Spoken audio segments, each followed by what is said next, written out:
The following podcast may contain adult language and conversations revolving around situations not suitable for immature audiences. Spoilers and general political incorrectness can often be expected, so listener discretion is advised.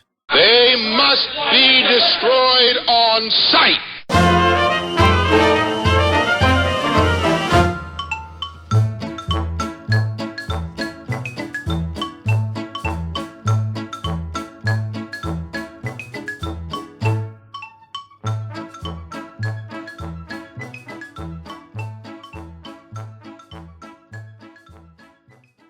All right, welcome to episode 52 of They Must Be Destroyed on Sight, a movie podcast. I'm your host, Lee Russell, and I'm joined by my co-host, Daniel Harper. How are you doing, sir?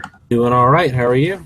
Good. We were, again, sort of dipping into some noir and neo-noir and crime films. Who knows how long this will go, but we're having This fun is the so new far. format for the podcast, right? Like, we're just going to all do crime noir films. Yeah. No more horror, no more anything else. It's just all noir films. Yeah.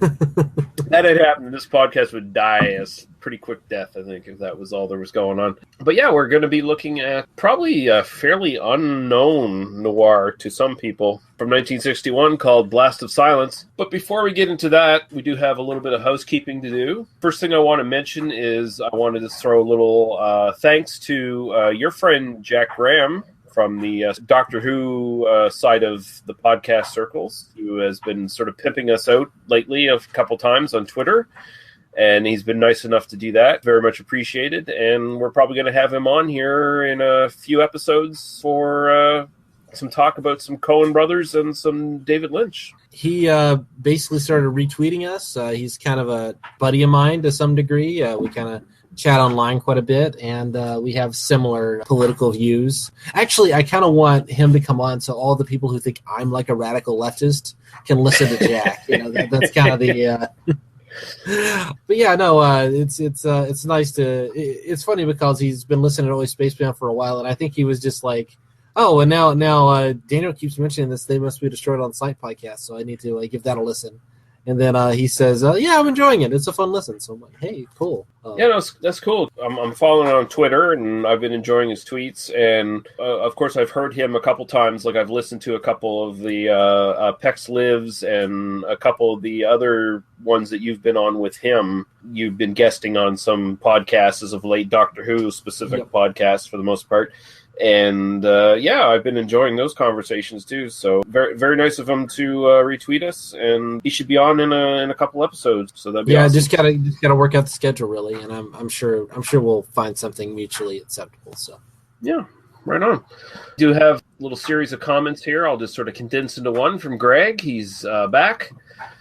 And he says, in case you're wondering where all my comments are, well, I got a new job. That is a nice step up for me. And he says, but sadly, I actually have to work now and can't just watch YouTube videos all day. So while I still listen to every episode, I will not often get a chance to watch the movie you are discussing, and therefore I probably won't comment. So he says, to those of you who like my comments, sorry. To those of you who find my comments annoying, you're welcome. He says, in regards to our Dawn of the Dead episode, he says, fantastic show, guys. Probably your best. Congrats to 50. Thank you very much. I don't have much to say right now. I'll have to listen again to see if I think of anything. But he says, but Dawn of the Dead is such an incredible movie, even though it's not as gory or suspenseful as some of the others in the genre. I think it's got something that few movies have, a constant sense of dread that never really lets go. Even during the more humorous bits, I always find like something just isn't right. Like the good times just won't last. I've seen the movie probably over 50 times in my life, and I still get that feeling every time. He says, while Halloween remains my overall favorite horror movie of all time, this one is up there. For zombie movies, well, I'm a huge fan of Return of the Living Dead, which is awesome, and I think it's a more fun movie to watch, but as a serious take on the genre, I don't think any movie has ever been able to touch this one, including Romero's other work. And he says also mentioned that hearing Paul's point of view as someone who lives in the area is really interesting and sort of puts the movie in a different perspective. Yeah. Yeah, I for one really liked hearing Paul's comment. Just living in that area and kind of having this piece of film history kind of in your backyard, or not necessarily in his backyard, but kind of having it close like that is something that was really nice. It was really he definitely brought a different perspective than we did. Yeah. You know, I liked that. I liked sitting in on that, and I liked re-listening to it because I did re-listen to most of that episode. That was like 3 hours long. I didn't listen to everything. But, you know, I skipped around to that a bit. So. Yeah, and I have it a good authority. No one would want to film in Paul's backyard because that's even a little too scary for Romero at that point. But I digress on that. Yeah, so I think we can move on. Thanks, Greg, for the comments, by the way. I want to move on to whatever we've watched in the last while. I have nothing that I can recall, so I'll just throw it over to you, Daniel. Sure. Well, I keep a spreadsheet now, just specifically. Yeah. So, you know, I have two things. One is a little kind of fantasy comedy thing from 1944 called It Happened Tomorrow.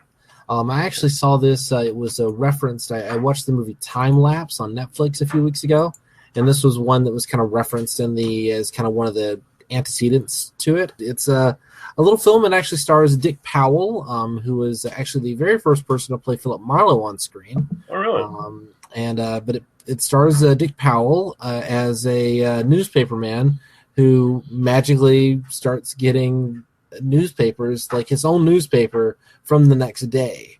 Oh. And you know, kind of the comic mishaps that happen around that. There is a young actress at the time named Linda Darnell. She is actually quite stunning. She's definitely got this noir look, and I found out she did a bunch of noir films. So I'm looking into some of her other work. And this is a film. I mean, it's probably not the kind of film that most of the people listening to this podcast are gonna seek out. But if you're a fan of kind of 40s kind of comedies and with a little bit of a kind of sci-fi fantasy twist to them, this is worth a watch. I mean, it's definitely kind of a studio movie of the time, but it's pretty well executed. It's got some a little bit of a creepy moments, some creepy stuff in it too. So definitely kind of a interesting film, worth at least taking a glance at if you're so inclined. Yeah, cool. Because you mentioned the newspaper from the future kind of thing. Like immediately, that sort of draws me right to the almanac from Back to the Future, right? The sports almanac. And I'm kind of wondering, like, I'm trying to think back. I'm pretty sure I read a sci-fi story where that sort of idea originated from, but I can't think of what it was, and I'm kind of wondering if it was really early on.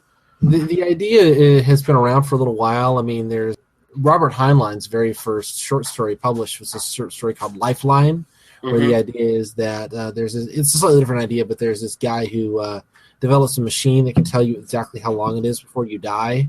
Oh. And so basically he puts the insurance companies out of business, or he would, except, you know, it's just this little device and, you know, that sort of thing. It actually plays with some of those same ideas of, is this predestination? Is this fated? Can we change the things that are in the newspaper or not? It does kind of ultimately suffer from the issue of, you know, I have this magic ability to, you know, like I have this newspaper in front of me that's from tomorrow. Like the laws of time and space are suddenly malleable. I'm now going to go to the horse racing track, you know, like, you know, yes, let's go make some money. There is, or let me use this to advance my career. But that is kind of, I guess, the way most people would approach it. You know, most people wouldn't like have the big philosophical thing until, you know, it's kind of stabbing them in the face, really. But you know, it's a fun little movie. It's a fun little idea. There's nothing too incredibly deep in it. It's not like a great piece of cinema, but it's worth checking out. And in particular for Linda Darnell, who I think is really the kind of steals the movie to some degree. Yeah. In some of the scenes she's in, she's really funny and really good. And again, I'm gonna watch some of her noir films, I think, just as kind of a sideline while we're doing this series, and I'll probably talk about her a little bit more in the coming weeks. So the other film I watched, and this is one that I knew of, but you kind of mentioned it in connection to Mystery Road, and that's John Sayles' Lone Star. All right. I had never seen this film before, but I did watch it, and wow, I mean, it's a great film. It's I get, you know, now that I've seen both, I'm like, yeah, no, Mystery Road is very clearly kind of cribbing from some of the same material, but at the same time, it's a Sayles film, and Sayles does the kind of those kind of big sweeping. I kind of think of it as like an intimate epic, you know, where it's very personal, and it's very kind of built on people's personalities, and but it's also kind of about interracial politics in this border town in the late 90s sort of thing. It's kind of both at the same time, and nobody does that better than John Sayles. I think he's really got this finger on the pulse. We might cover, I would be interested in covering this one in a little bit more detail at some point, because I do have some thoughts. I don't really want to get into it too deeply here. Some of the political stuff and some of the way that some of it feels dated today and that sort of thing, I think would be an interesting conversation to have. But it's definitely absolutely worth your time. It's really not a crime picture. It's really much more kind of a intergenerational saga in a way.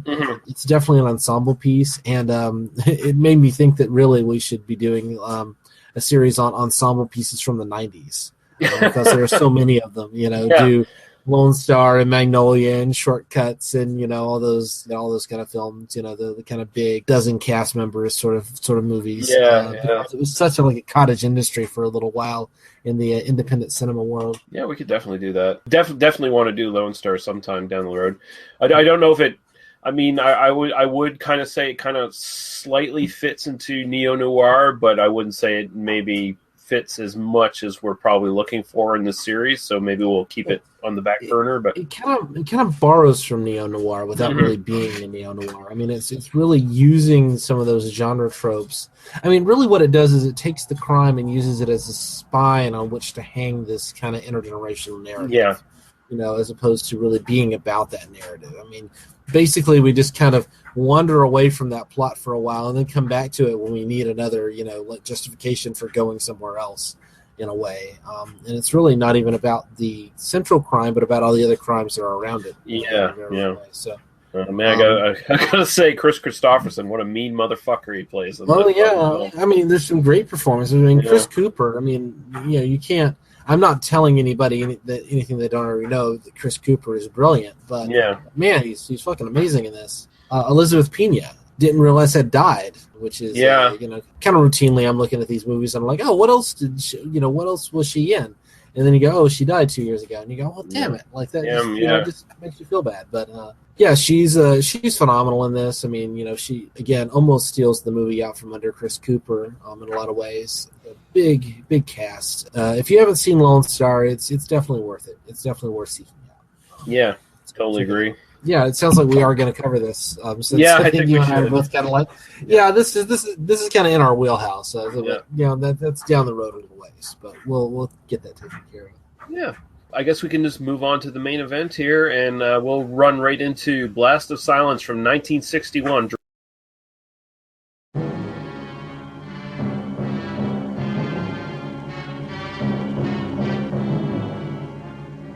You get spotted before the hit. The contract's off. You understand me? Yeah, I understand you. You're going to be party to an attempt to kill a man. This is the asphalt jungle. This is New York City, with its fancy women and fancy hoodlums, with its very special beat, its very special places, its hunters and hunted. And you will walk side by side with Frankie Bono as he stalks his prey, knowing what is in his mind, feeling what is in his heart. And your hands will sweat with his fear. Your pulse will pound with his desire. Frankie, no! No, Frankie! You're going after big game, Frank. Hey, you're going to have to pay luxury prices, boy. I'll pay you nothing. And even as he prepares to unleash his blast of silence, you will discover that you and Frankie Bono are playing the most dangerous game in the world.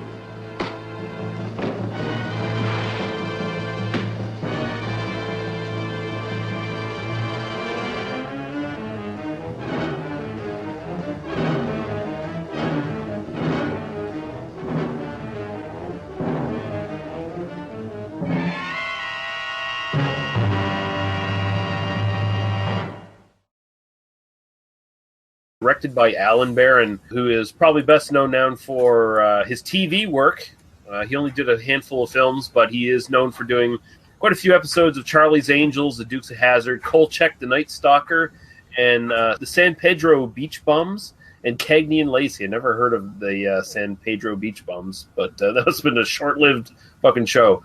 Alan Barron also wrote the screenplay for this. Some added narration written by Waldo Salt, credited as Mel Davenport in this, who is probably best known as a screenwriter in Hollywood for Midnight Cowboy and Serpico, by the way. So it's starring Alan Barron as Frank Bono, Molly McCarthy as Laurie, Larry Tucker as Big Ralph, Peter Clune as Torino, Danny Meehan as Petey, Howard Mann as the bodyguard, Charles Cresep as Contact Man, Bill DiPrato as Joe Boniface, and some uncredited narration from Lionel Stander. So I'll let you go right to the synopsis. Yeah, sure, no problem. This is kind of rough. I apologize, but here's my summary. Blast of Silence, written by, directed by, and starring Alan Barron, is a small, existential, and occasionally brutal noir following a professional killer named Frank Bono as he struggles to complete a hit on a mid-level mafia boss named Troiano, Peter Clune. Roughly the first third of the film is devoted to showing the audience how isolated and hard a man Bono is. Through the use of a tough guy second-person voiceover narration by Lionel Stander, we learn Bono's process and mentality as he plies his trade. After a chance meeting with an old chum from the orphanage where he grew up, and in particular a renewed physical interest in the chum's sister Laurie, cracks begin to appear in Bono's facade and his professional life spins out of control. A pair of senseless murders and a deeply uncomfortable social faux pas later, Bono winds up floating dead in the water, having been killed for the temerity to vacillate on his desire to fulfill the larger goals of the organization. Nice. I think that sums it up pretty well. This is a very short movie. It only runs 77 minutes. Independent film. Was never really picked up or looked at by the big studios, so it went into obscurity for years. And this was just sort of a movie that Barron scratched together. He managed to scratch together $20,000, I think, on his own, and then got some people to throw some money in as well, and got it made. A very New York-centric kind of film. And it is a very short, moody character piece, for the most part, that really focuses on this killer, his sort of internal monologue done in second person by Lionel Stander's narration, for the most part. Yeah, I'll just throw over to you, Daniel, sort of your initial thoughts on this one, if you don't mind. Yeah, sure. I had not heard of this before you mentioned it. Just completely under my radar. After I think you'd mentioned this in our Christmas films discussion. Could have been, yeah. And I kind of set that aside, because I'm always like, a new neo-noir or a noir that I haven't seen. I'm always on the lookout for something interesting. So that was definitely, it had been on my list of like to watch very soon for a while. I've got to say, like I was expecting something a little bit more big. I'm not saying the film is bad. I was expecting something that was really going to kind of blow me away based on your recommendation. And maybe my expectations were a little high because I just went, Criterion Edition. Clearly this is like, something that's like big and important and interesting, and I'm really kind of ready to plow into it and really like engage with this. And there's a lot here, but it definitely is a small film. It's a smaller film than I thought it was going to be, and not just in length, but in terms of kind of its ambitions are not as I don't know. I find it hard to articulate because it's not that I don't like the film. Mm-hmm. It's just that I don't like the film as much as I wanted to like it, if that makes sense. And I think digging into the big reasons for that, I think that it is, to some degree, the age of it shows a little bit. I mean, this was from 1961. We've seen this idea kind of done lots of times now, and I'm not sure how big an original this was in 1961. I mean, obviously, it's not as prevalent then as it is now, but we've kind of seen, films like In Bruges, which do this kind of social idea and do it in a much more kind of psychologically real way. This kind of pushes more towards existentialism and kind of pushes more towards a kind of a darker kind of interpretation of morality and human behavior, but not in a very sophisticated way. I feel like it's a little bit one note at times, and that may be because I only watched it once. I do have more to say, but I think my overall impression was just like, that's interesting, but not necessarily what I thought it was going to be. I don't know what your thoughts on that are. Yeah, You're gonna keep me off the podcast, probably. Yeah. you bastard. It is a very short, brutal film, and in that regard, it kind of mirrors Frankie Bono's life. The most important thing about it, for the most part, is most people sort of cite Touch of Evil as being like the last sort of classic noir film, Right. And I think maybe there's an argument that this might be it, or if not the last classic, at least the one film that's like the transition between sort of the classic noir to the sort of modern interpretations. I can't quite recall ever seeing, like, I've not seen every classic noir, of course, but I've never really seen anything that sort of really delved into the character of like a hitman before that this one did. So that's sort of one of the levels I really appreciate this on. I really do love the central performance, even though Alan Barron was just sort of he wasn't like a seasoned actor. He had only done a lot of stage work, and I think he only has one other actual like legit acting credit, like outside of the stage. But he really brings a real sort of visceral angst to his character that I really appreciated. I've read that Martin Scorsese really admires this film, and I can kind of see like echoes of this in Taxi Driver. Like, Frankie Bono is very much kind of a progenitor to De Niro's character in Taxi Driver in a lot of ways. Like a very alienated loner who is a social outcast. I just see a lot of where a lot of films probably stole from this film or were influenced by this film, even though this film itself didn't get the light of day for like 30 years, after it was released.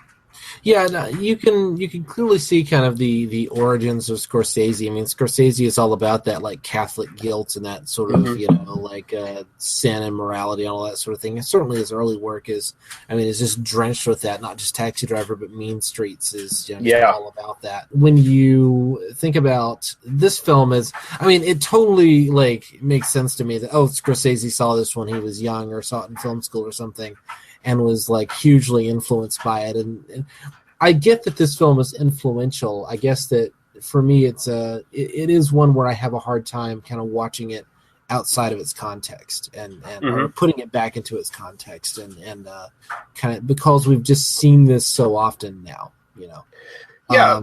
I'm sorry to cut in there, I'll agree that, and I think one of the main things you're saying is it's something that you've seen done a lot better, and the film is not big and sprawling. Like it's a very small film. I don't mind that much with this film. I like that it is kind of small. It's kind of insular. I like that it's a character piece and I think there's a lot in there with the actual sort of character study that I just really appreciate. I mean, it's not Touch of Evil. I like the comparison of Touch of Evil though. Like that does. I was thinking of Breathless when I was watching this actually, because Breathless is all about kind of playing with genre tropes and then kind of like this main character who's like almost play acting as a Humphrey Bogart character.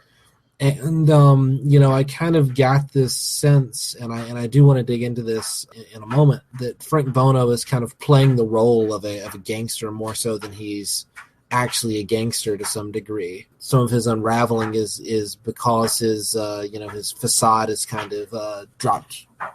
Okay, well, actually, let's just jump into that, because the reading I got from this character is that there's allusions made to his past, that he was an orphan. Every father figure or family figure that he's known has abandoned him or left him to some degree. So he is a very guarded, insular person. Although he desires human contact, for the most part, he avoids it at all costs. I got the feeling that this is a guy who the only focus he found in his life was his professionalism as a hired killer.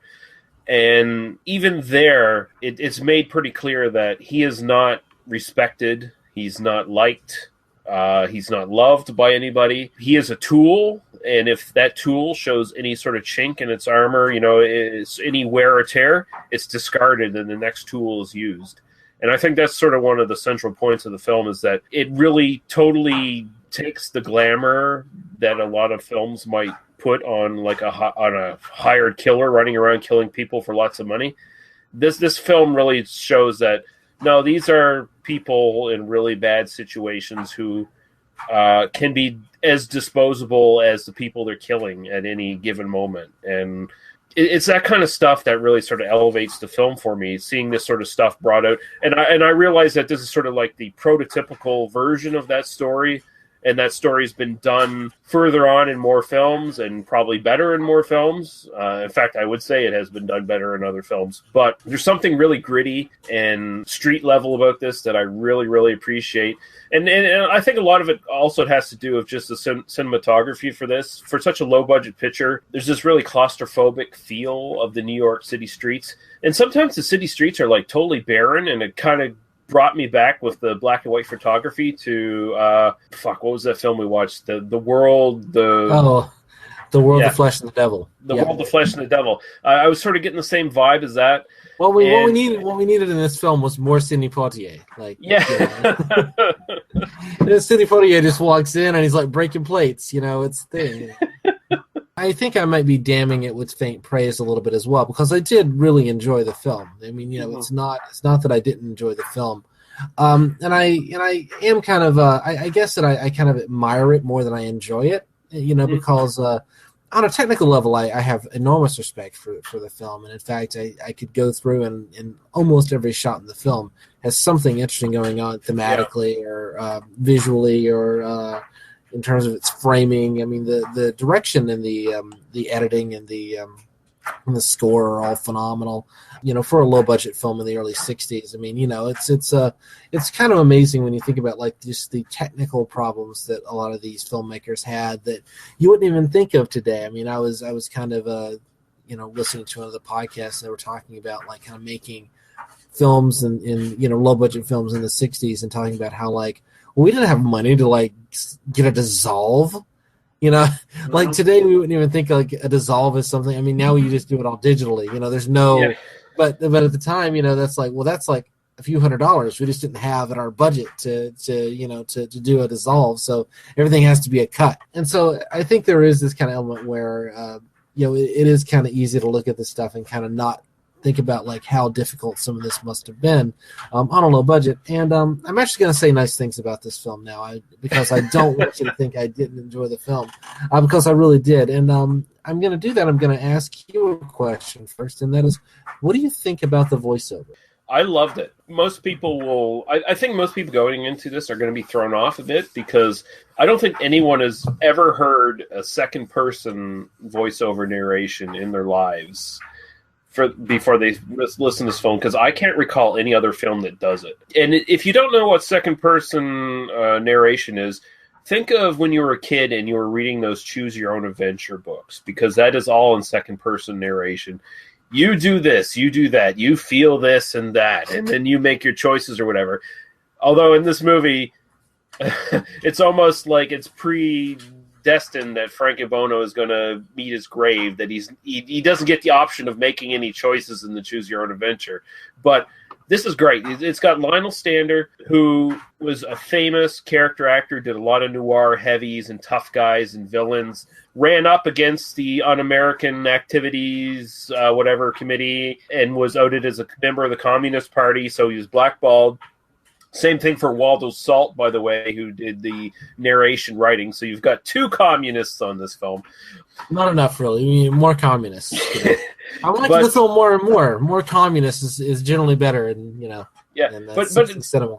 But it's great because Stander, if you don't know him, he's got this really gravelly voice, and I think Daniel and I would probably best know Lionel Stander from his appearance in Once Upon a Time in the West, because he is the barkeep owner where she goes to that little bar and meets Banjo, and he's the barkeep, and he's smitten with her. He's like, "Oh yes, ma'am," and he's trying to clean the glasses and stuff like that. And I did not realize that was the same guy, but that's awesome. Yeah, no, I'm with you. Yeah, no, Lionel Stander is awesome, and he's got this gravelly, authoritative voice. It's almost alluded to that maybe he's the voice of God or something along those lines in the narration to a certain extent. I had a different read on it, and in fact, the reason I wanted to ask you because I did have some thoughts, and a lot of how I feel about the film kind of revolves around how I feel about the voiceover narration.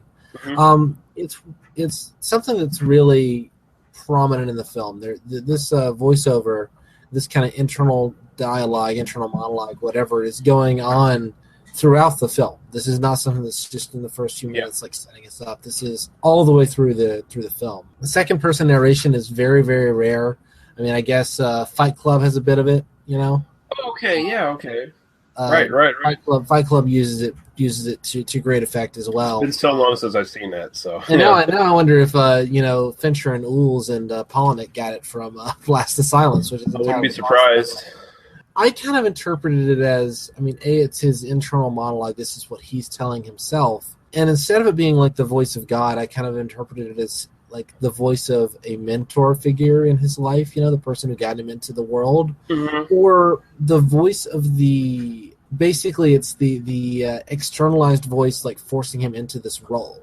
Could be, yeah. As the film goes on, as he starts to, we'll get into that here in a minute, but as the film goes on, this isn't the person he is. The person that he's choosing to be is not really, doesn't really feel authentic to this character. It feels his professionalism is kind of forced on him by either his circumstances or his choices and his financial situation, whatever. I find myself really interested in some of the content of that early voiceover. Where, with the train, like with the train coming through the tunnel, that is like, I think that's explicitly connected to the birth canal and him giving birth. Like that's what they're talking about. Baby boy Frankie Bono coming into the world screaming. It's like, oh yeah, that is so really well done. I really enjoy that every time I see it.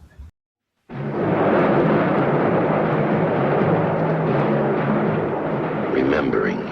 Out of the black silence, you were born in pain.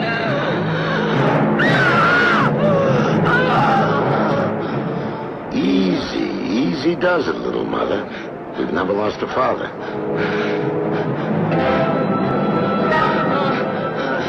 Your job is done, little mother.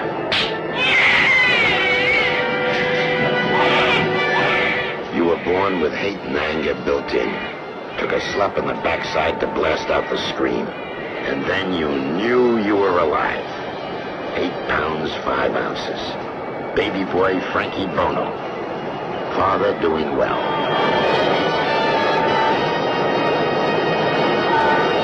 Later you learned to hold back the scream and let out the hate and anger another way.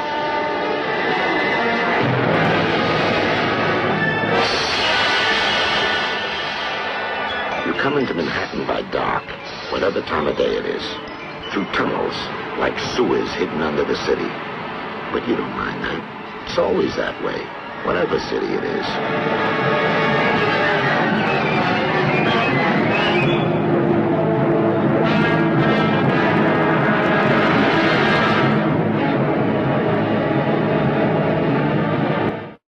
Oh no! It's a great opening. I mean, it really. I mean, I hate that I watched this like on a laptop. I really wish I'd watched this, on a. If this was playing at a cinema near me, I would absolutely check it out. One of the moments that I thought was interesting is early on he's following Troiano in the car. He has a line where he's talking about Troiano's wealth, and he's got this big house, and he's got all this stuff. Bono's like, oh well, I have this stuff too. I mean, I have that much money. I just don't have that stuff. I don't need it. I have other things, and that sort of thing. And it is like this almost like sour grapes kind of element to it. Because it makes it explicitly makes a point that you can learn to hate him easy or whatever. Like it sort of makes the point that all his targets. He follows them and he finds a reason to hate them, so it's easy to kill them. Right. Which, I mean, may very well be the way that some of these guys do it. I mean, I don't, I certainly imagine that that's effective. Like even if it's not really the qualities of their target, because it also makes a point that he's making up his own ideas of what this guy really is. Right. The target's name is Troiano. You know the type. Second-string syndicate boss with too much ambition. And a mustache. To hide the fact he has lips like a woman. The kind of face you hate. Yeah. I mean, and certainly Frank is an unreliable narrator to some degree. Mm-hmm. Like, we don't, we see kind of how damaged and broken he is, and we certainly don't get a sense of like this guy has this really like keen insight into human nature. Yeah, no, he's very inept. Late in the film, he's kind of talking about like, oh, how I've got to have this like perfect, knowledge of the, I could have been an architect, I could have been, this, I could have done that. I've got all this knowledge. I've got all this knowledge, and I'm so good at my job. And then when you see how he's actually does this thing, he's scrambling down ladders, and he's not like he's in no way being incognito. And in fact, he misses the fact like, how is I going to get through that fucking door? He has to kick a door down because he just fucked up. You know what I mean? It's weird because this might be the first time it's ever happened to him, but I mean, I think it's kind of alluded to that this is always been boiling under the surface with his character. During this job where he's screwing up, he's scrambling around like a rat, like the rats that the guy he buys the Ralphie. gun from. Ralphie. He's scrambling around like the rats that he so disdains that he sees in Ralphie's apartment. Yeah, no, there definitely is. There is a sequence in the film where the rats are explicitly paralleled with Frank. So, I guess the reason I asked you, and I'll move away from the voiceover specifically here in a second, but the reason there's a part of me that wishes the film didn't have it. Like, if we did just watch Frank do his job and didn't have that kind of overarching, that kind of almost oppressive voiceover, the film would feel spare and precise, and it would feel much more brutal. There's also just the element that the voiceover feels old-fashioned in a way, and I think it's deliberately old-fashioned. Like it feels like something that Frank, acting in 1961, saw in a film in 1945 and thought was cool. And so living his life by that, the dialogue is straight out of like 30s and 40s noir crime films and novels. Like it is totally that. And actually, that's a pretty interesting point. I would like to see this film without the narration, honestly, because I think they felt like they maybe had to put it in there to do something with the long expanses of nothing being said in the film, because there's plenty of scenes in this film where it's just him walking, him following, him doing his job, his sort of mundane routine to follow his target and set up his hit and everything. So I think maybe it almost in a way might have been a mistake on Barron's part to feel like I need to put something on here or the audience isn't going to watch the film. And it might have been a legit concern because maybe the audience wouldn't have wanted to watch this film if there was no talking for like 10 minutes, I think that there's this kind of question of like at some point, even the authorial intent kind of, we can't discern that necessarily. Yeah. And it doesn't matter. I mean, ultimately it's the kind of the artistic product kind of dies on its own merits. For me, I think that without the narration, it becomes a much more kind of standard noir flick that's kind of this brutal crime picture. With it gains this kind of philosophical bent. And I think that, again, kind of articulating out loud while I'm thinking through these ideas, I think maybe my issue is that the existentialism doesn't hold up as well as I'd like it to. If we're, supposed to kind of take it seriously on that level, it does feel a little bit kind of freshman philosophy seminar to me, in a way that, I mean, this is a much better film than that, in a way that like Killing Them Softly, which you and I both have very deep disdain for, Killing Them Softly has a very overtly, political, philosophical thing that it's pretending to do, and it's just like completely inept at doing it. This isn't to that degree. I'm not trying to make a false equivalence. Oh, no, I get but that. you kind of see what I'm reaching for here. Yeah. To some degree, the philosophy isn't informed enough by what's happening on screen for it to really work. And it might have worked better as a character piece without the kind of deeper kind of philosophical stuff. I think in some respects they were trying to throw a couple different things in here and see what stuck, because, like I said, I think a lot of people kind of do seem to regard this as like the transition into sort of the more neo-noir period, and I think it has a lot to do with that sort of second-person narration and sort of the more deep look into the character motivations and stuff, because you can definitely see in the 60s and 70s, especially the 70s, where movies were definitely getting more focused on characters and what was going on internally with them, as opposed to what was before. So I can see why a lot of people would sort of cite this as like an important film for that, and I can definitely see why Martin Scorsese would be attracted to this, because he definitely sort of really delved into that for quite a while, and especially in the 70s. And for me, I don't mind it. It works. That's the only way I can say it. It works for me. I agree with you that the film works. I don't think it's a masterpiece, but I think it works. If we could kind of clarify kind of where I land on this. No, that's fair. Totally fair. Can we move on to Ralphie a little bit? Yeah, let's talk about Fat Boy. Ralphie may be my favorite character in the film. You look at, we talk about, or kind of the way I see the film, you've got Frank Bono, who's, very, I'm wearing the suit and I've got the hat and I've got I'm really put together and I'm making myself into this suit of armor and I'm acting like a character out of a gangster picture, like in a way that no one else in the film is. Yeah. And as we get kind of deeper in, I'll talk a little bit more about that. And the first kind of chink we see in that is, you run across Ralphie, who's literally like a slob sitting in his apartment with a bunch of rats, eating Cheetos for all intents and purposes. You know morbidly obese man eating cheese and like a turkey or chicken or something like that in a room with cages with rats running around in them, and it's like gross as fuck. Really. Right. Well, and he's talking about I wouldn't use morbidly obese. I mean, I kind of identify with that size. No, he is. Daniel, this guy is morbidly obese. Like, come on, okay. This guy is. When you look at him standing up to Frankie Bono, this guy is at least over 400 pounds. Is he that big? He looks that big to me, man. Okay. I don't know. Okay, well, the actor, I don't have his name in front of me, but he's actually better known as a writer, and he wrote a bunch of counterculture films in the 60s. Yeah, Larry Tucker. He only had a couple acting credits. Yeah. Shock Corridor is probably his best known one that he was in.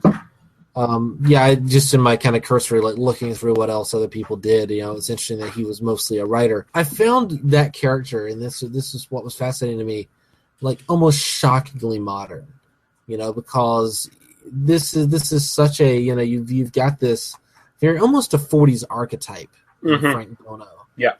And then he runs into Ralphie, and this is like a Tarantino character for all, really. I mean, you walk in and this feels like, Eric Stoltz in Pulp Fiction sort of thing, like it's that same sort of idea. It is, yeah. And I mean, it feels like very like I don't want to say like modern, like the 90s is modern, but it feels like something that was way, way ahead of its time.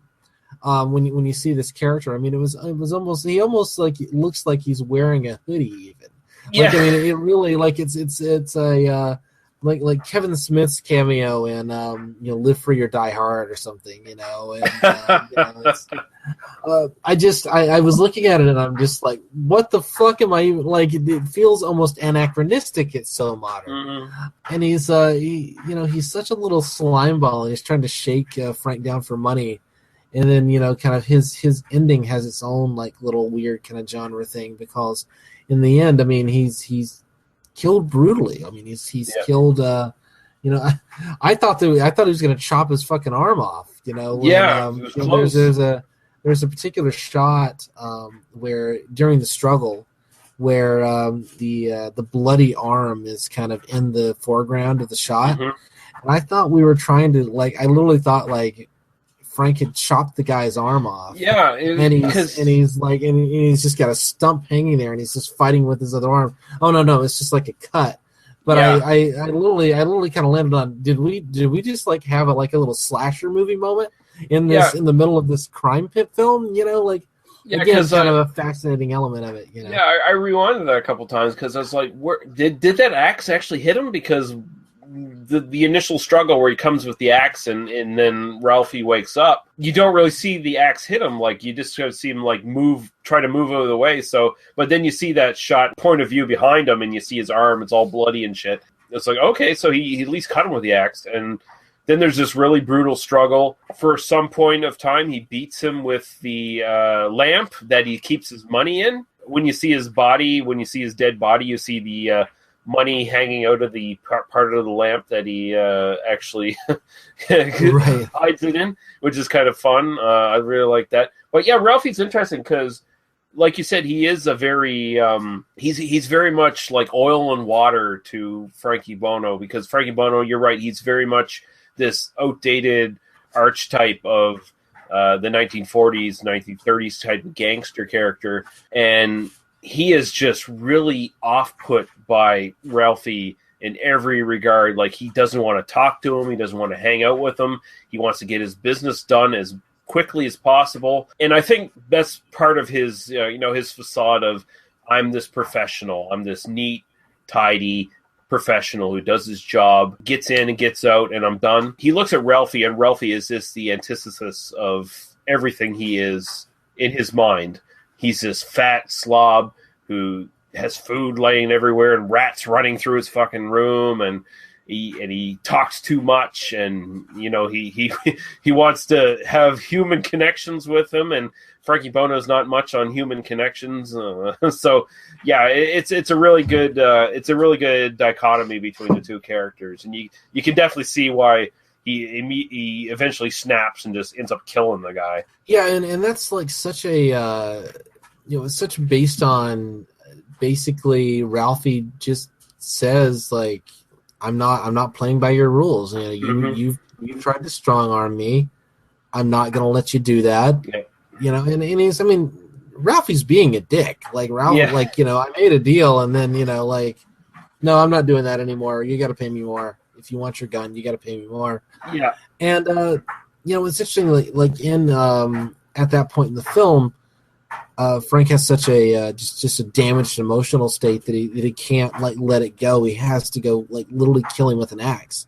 Yeah. And I think it's that line where it's like, you're nothing without a gun in your hand. Mm-hmm. Ralphie says, and it's interesting how much of this film is just based on Frank needs a gun. And that's like, I need a gun. He doesn't have a gun until that point in the film. So many times, particularly in modern films, it's just kind of like pistols are just, they might as well be, confetti.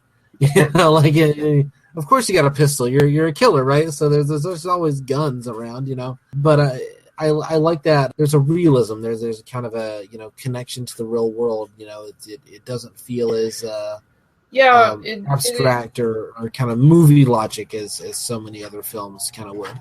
Yeah, when especially with that line, like when I was looking at this, I felt like that rings really true, because when you think about it, like real life mob killers, a lot of them are just fat Italian guys, real life hitmen. Like I've seen kind of true crime stuff, mm-hmm. where like people hire hitmen. They look a lot more like Ralphie than they look like Frank, and that's because like Frank stands the fuck out. Mm-hmm. Like, this is, you do not look like an ordinary dude. You look like, he's literally wearing leather gloves. Yeah. You look like a fucking killer, dude. A lot of these guys, they literally will make deals to kill people in Walmart parking lots and things. Yeah. But it's just like it just goes like these mafia guys that are, like the designated hitmen and within the organizations and stuff. They're, for the most part, they're just fat guys who need a fucking gun to get the job done. Yep. And without that, they're really nothing. And they are regarded probably on the same level that Frankie Bono is here by his handlers. You're as useful to me as the last job you did. And if the last job you didn't go too well, we're going to get rid of you and go on to the next guy. That rang really true for me. Like, I felt like this film really got to the sort of really the point of how shallow the life of a hitman really is. Well, of someone kind of working in the organization. We kind of get this sense of you're just a hired gun. I mean, we're loyal to you to the degree that you're not going to lead people back to us. And when you start fucking up and you start like letting yourself be seen, or when you start, calling and saying, once you start to try to pull out of this, and once you try to, have some sense of morality or whatever, like, I don't give a shit. Kill the guy I want you to kill. Yeah. Done. Like, you're in trouble. In another film, Frank would kill the guy and then like understand what was happening, and I think it speaks to something about the character that he seems to have no clue that he's walking into a trap at the end. That he's in that stunning action sequence, which actually there was a giant hurricane happening just offshore, and man, do you get that sense. I mean, I don't know if you've kind of been through a hurricane yourself. We've had minor touches of hurricanes here in Nova Scotia, but for the most part, they sort of bounce off Nova Scotia and then go into the Atlantic. But right, yeah, no, I mean, but I've kind of been adjacent to quite a few storms. When I lived in the South, and man, it's very visceral. Like it, I was watching it, and you hardly ever see weather in films, but having like that kind of big of a weather pattern just happening in a film for no reason, that it also sells the kind of dramatic emotional turmoil. I mean, it's very much a happy accident, I think, but it's very it was a happy accident because this was Hurricane Donna in 1960 that this part of this film was filmed in, and it was the only hurricane in the 20th century to strike the entire East Coast from South Florida to Maine. So it was one of the biggest ones, and it was the fist fight for the most part, like the fist fight in the apartment. That was where a lot of that was shown. Like I think the film afterwards at the end there, that was probably the aftermath of the hurricane, just the winds and shit like that. But if you actually pay attention to that fight in the apartment and stuff, that's where the real hurricane was going down at the time where they were filming. So that's interesting. Yeah. We should talk about the middle of the film. We've talked about the beginning and we talked about the end. We should talk about the middle. Because I think this film does kind of split pretty evenly into 3/3. It does, yeah. Frank meets Pete, who was an orphan with him, and Pete kind of brings up this, his sister, Lori, and suddenly we're kind of in the middle of a little bit of a comedy of errors, kind of a happy party movie for a good kind of 15 minutes in the middle of the film, and it turns really dark, really quick. It turns very dark. It's there's a What do you think about that particular sequence? Like kind of from the time that he runs into Pete, the character work, to the kind of the way that segment ends. Well, first he tries to avoid Pete and get out of the conversation, but he finds that he can't, and then he kind of starts to justify it in his mind that, okay, if I keep talking to Pete and I meet up with Lori and we do this stuff, then that might help keep me out of suspicion as being the guy who murdered this guy during the Christmas holidays or whatever. But he sees Lori and he immediately becomes attracted to her, and this throws him up. There was a little bit of that from his past too. Like he kind of almost had a thing for Lori. I don't know. There's a line, right, where like one of the voiceover lines is like, oh, Lori, there's I never had much interest in women, but Lori was different or something like that. I don't remember that line. I do remember the line where he's basically the only women he needs are the ones he can pay for, and I got the impression from this character that every woman he's ever slept with was probably a prostitute. I believe that, yeah. Yeah. So he does not know how to deal with a woman on a realistic basis, because all the relationships he's ever had with women are on a money transaction basis. But he's trying, but he is so socially inept that he fails. He oversteps his bounds, and it goes into rapiness territory very definitely. quickly. Yeah. And I was surprised at how far that went, by the way. Yeah.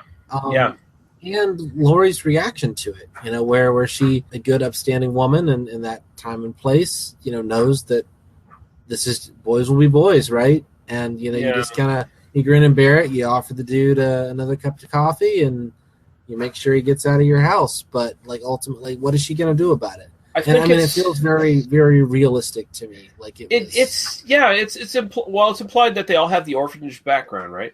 So, and the orphanages were run by Catholic charitable organizations at that time. Probably still are to some extent. Certainly in New York. I mean, yeah. Yeah. So it is found out later on that she was just doing the Christian charitable thing to a guy who looked like he was lonely during the Christmas season, give him a little company, make him feel better. That's what she was trying to do. And he interprets it totally the wrong way. And, to some extent, you can't blame him because it seemed like she was, at some point maybe interested in him, but he takes it way too far.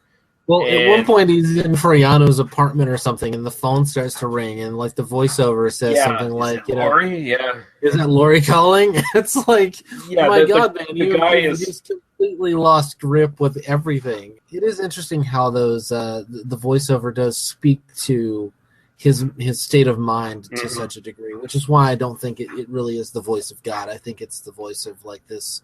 Like enforced. Yeah, I don't even necessarily think it's the voice of God, but I mean that's one of the interpretations. And, no. I get that. I find the sequences in the middle, the kind of party sequences, and the like the peanut sequence, that sort of thing. Like it's such a. Talking about Ralphie and I talk about like how ordinary he looks and how this is just a dude, who's just kind of hanging out and he's just kind of, like that's his life. You look at Lori and Pete in particular and the party, and this is real life. This is the stuff that Frank is trying to avoid. Yeah. This is Frank is I've got to be cool and collected, and I wear dark suits and I sit in bars and I drink and smoke. But I kill people, and I have to be dark and collected, and I can't have these kind of human emotions, or I don't want these human emotions, or whatever. And you get the sense of what he's lost.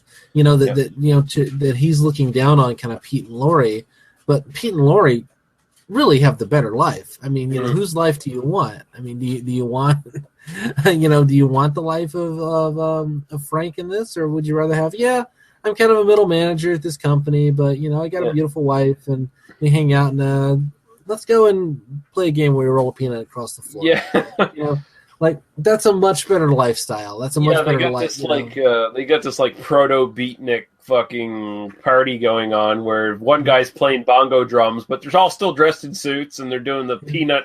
Race. This is like upper middle class people in 1961. Like this is very with it in the time. Like this is just pre rock and roll, really. I mentioned the score, but the score is one of the things. Like this jazzy score is one of my favorite elements. Yeah, there's an overarching kind of score here and there, but there's like two key songs when he's in the nightclub done by someone named Dean Sheldon, who. I couldn't find his credits for anything else, so apparently he's probably just some local guy they knew doing it. But he does a couple songs during the nightclub scene there or whatever. Yeah. So, yeah, no, it's a nice nice whole sequence, and man, I loved Lori as a character. I mean, my heart went out to her really, really quickly. Yeah, and when we do see her later in the film, and we see kind of like what her real situation is. It's funny how much pity she has for Frank in that moment. Yeah. She's definitely there's kind of like I screwed up. I didn't realize. I'm so like she doesn't have to say anything, but there's definitely I'm so sorry that you misinterpreted things this way. And I'm socially awkward, and I know a lot of socially. I mean, we're people that sit on the internet and talk to people all the time instead of like having like normal, relationships with, meat space human beings. Oh no, there's definitely a lot in. Sad to say, it is. There's a lot in Frankie Bono that I totally identify with. That I have been like in my life. I haven't raped anyone or killed anyone, but yet. Let's keep that door. Let's keep those doors open, guys. Yeah. It's such a beautiful character moment. And then when he leaves and when he's left that behind him, and he goes, "Oh well, clearly, it's better. I'm Alone. It's much better than I'm Alone. And then that kind of leads to the final denouement in a way, to kind of where he actually kills the guy.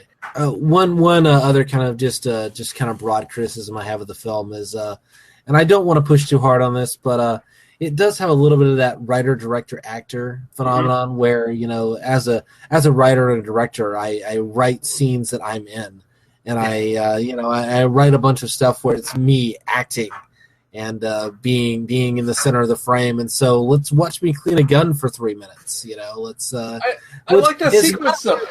Great scene, but there's a lot of it. There's a lot of we're just watching Frank Bono do things in this film. Well, this movie 77 minutes. I felt like he probably had to fill some time.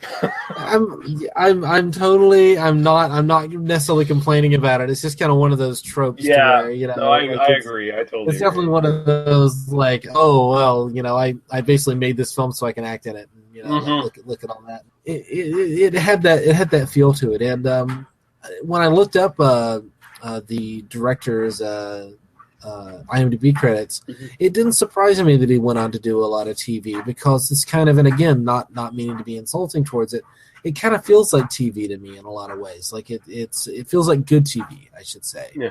Where it is a little bit shorter than a feature, and it is kind of focused on a fairly straight line plot. I mean, it really kind of follows a kind of structure very narratively, and is shot in a very visual but kind of low budget, but kind of less evocative and more informative, I guess, is kind of the shooting style. This could have been this could have easily been a TV movie, or or maybe even shortened down to an episode of like a TV crime show of the period. Yeah. Just take a bit of the violence out. It could have worked. Probably no axe murder. Probably not the axe murder. Yeah, that might have been cut out, but it could work that way. Barron has said in interviews that after this film, he kind of got some offers to go to Hollywood and make films, and he made a couple films, but nothing really came of it. And he kind of wished he had stayed in New York and made the films he knew how to make. Like, Barron grew up in New York. So he knew the entire place. He knew the entire area. He knew the kind of mobsters and criminals that he grew up with in the area. Like, he grew up in Brooklyn, so he knew some of the people. He pulls a lot of that into this film. It's not hard to imagine him kind of going on, like if he'd stayed in New York, to kind of become more of a proto Scorsese. It is kind of fascinating to say, like, even though I don't think this film is the greatest noir ever made or whatever. But it's very clear, like, you look at this and you look at the first, couple of Scorsese's films, and Scorsese's reaching for something, and I think that Barron is clearly kind of reaching for something. I think that the irony is that he just never got to really progress into that more accomplished, more mature filmmaker, Although I did start to think, like, man, maybe I should, like, pull up some of his episodes of the TV shows and kind of see what they look like. Charlie's Angels, see some Frankie Bono and Charlie's Angels. Let's see what's going on, man. It would be interesting. But yeah, no, I enjoy the film. I think I've been a little bit hard on it in this podcast. But, no, I think you were totally fair. I mean, I obviously like the film a little bit better than you do, but I think your criticisms are pretty apt, pretty well thought out. So I mean, I can't sit here and really argue them to any extent. Interesting trivia note here: he actually originally offered the role to Peter Falk. But he offered to him for no money, and Peter Falk got a job offer that actually paid. So he's like, I'm gonna get out of here, guy. That's reasonable. I'm gonna take my fucking glass eye and get paid. So that's why Alan Barron actually ended up doing the lead role. This was not released on DVD until 2007 in France as Baby Boy Frankie under that title, and then finally Criterion picked it up under Blast of Silence in 2008, and that is, as far as I can find, the only DVD release, and apparently there's no Blu-ray release at this point. And honestly, I don't think this film would benefit any more from Blu-ray. I mean, it looks great on DVD as it is, and I think it's one of the cheaper Criterion DVDs out there, so it's definitely worth picking up. I got it. I think it was only 30-something when I bought it back in the day, so I mean, it can't be that much more. I don't even think it's out of print, so grab it. Yeah, awesome. Yeah, no, it's worth checking out. I'd probably pick it up just to see the special features on the disc, just because there is a really good German-produced interview with Alan Barron that goes over all the sort of production notes, and then there is a really good little revisit of all the locations that he shot on. And it's kind of cool to see how many locations haven't really changed all that much as far as from the 60s. Like a lot of the places in New York kind of still look the same. It's pretty cool. Yeah, no, that's awesome. Yeah. Yeah. So Daniel, tell everyone about your Doctor Who podcast. If you like listen to me talk about things that are in black and white and sometimes in color, you can listen to Oi Spaceman, a Doctor Who love story. That's a Doctor Who podcast to do with my wife. That's at OI Spaceman, all one word, .libsyn.com. We just had Leon. That's the episode that's up currently as we're recording. And the next one, we're actually going to do an 11th Doctor story. We're doing the Big Bang and the Pandorica Opens. We've got a guest we've never had before is coming on to do that one with us. Should be a fun listen. And that's we hardly ever do. We do New Who stuff, but we don't do a lot of it. So I was just highlighting that for people that maybe haven't watched the classic stuff but know the new stuff. This might be a jumping on point for you. So there you go. Yeah, I would definitely recommend listening to the episode I'm on because it's great. That was a great episode. We were afraid like it wouldn't kind of work out, but yeah, no. Lee just showed up for Resurrection of the Daleks and talked about how crazily overstuffed an episode that was, and how many different plot points that we essentially rewrote the episode. So. Yeah, we rewrote it like 4 or 5 different ways and found a better way every time. So Yeah. So for everyone listening, listen to the trailer at the end of this. You'll see the places to go. Leave us comments, questions, suggestions for movies to review, anything. Comments, negative or positive. Go to our iTunes and subscribe. Give us 5 stars. Give us a terrible rating, a great rating, but give us 5 stars. That way it gets us up in the rankings. It gets us out to more people to listen to us, pontificate about bullshit about films. And that'd be very much appreciated. Getting our bullshit out to more people is what we want to do. Well, that is the goal of this podcast, and I think next week is going to be Gene Hackman. We had a couple of different ideas, but I'm down for the conversation and Night Moves. Was that it? Night Moves. Yeah, we could stick the conversation on there as well if you want to do that. Yeah. Okay, so Night Moves in the conversation. We're going to talk some 70s Gene Hackman next week. So if you're interested in that, fucking check us out. And until then, thank you, Daniel, for joining me, and thanks, everyone, for listening. Goodbye. Thanks a lot. Cheers.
Thank you for listening to They Must Be Destroyed on Sight.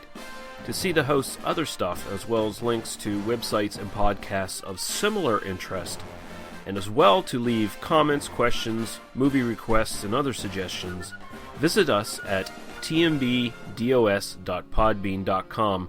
From there, you can also find us on iTunes. You got this, man. You got this by the ass.